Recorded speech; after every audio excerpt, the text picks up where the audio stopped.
Welcome MOTU fans to another Third Earth Reviews toy review, and today I will be reviewing the brand new Club Grayskull Filmation style Tri-Klops from Super 7. So let's start by taking a look at our packaging. Just as we've seen with the other Filmation style figures, Tri-Klops has an open window box and a Castle Grayskull themed design. Once the slipcover is removed, we find that the drawbridge is now open to reveal our figure inside.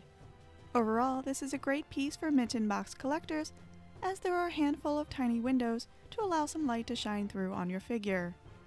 On the back of the box, we have an image of our character in the classic Filmation style, standing before Snake Mountain, as well as a short bio. Opening the box, Tri-Klops comes in a clear plastic case with a cardboard background. Once the figure is removed from the plastic casing, we can see all of the sculpted and painted details. Just like with the other Filmation style figures, Tri-Klops has a very simple sculpt and paint deco. Since the majority of the figure lacks such striking details that we've seen on previous released MOTU classic figures, the sculpt and paint deco for the face really needed to shine through. However, overall, it kinda fell a little flat. The facial sculpt is fantastic, but I feel that Super 7 missed a few key points with the helmet. First of all, the painted details for his three eyes are okay, but just okay. There's really nothing that stands out about the helmet's overall paint or sculpt. The second missed opportunity for the helmet is that it doesn't rotate. Even the vintage figure had a rotating helmet. In regards to the armor, Super 7 has stated that the color for Tri-Klops armor is not the darker green due to the fact that the figure's overall appearance would be too similar to a previous released Matty Collector Tri-Klops. Tri-Klops is also the only figure in this collection that has a connecting loincloth. All of the other figures with a fur-style loincloth has it as two separate pieces, one for the front and one for the back. I have to say that I'm not a fan of this short connected loincloth look. There's something about it that just looks a little too odd for me. I also have a few strange black spots on Tri-Klops' right hip joint. I'm not sure where they came from, as he doesn't really have this paint color on him except for a little bit in his eyes. Overall, despite some missed opportunities with the helmet and some odd design choices, I still really like this figure and I'm happy to have it in my collection. I think he will look great in an epic battle with all of my other Filmation style figures.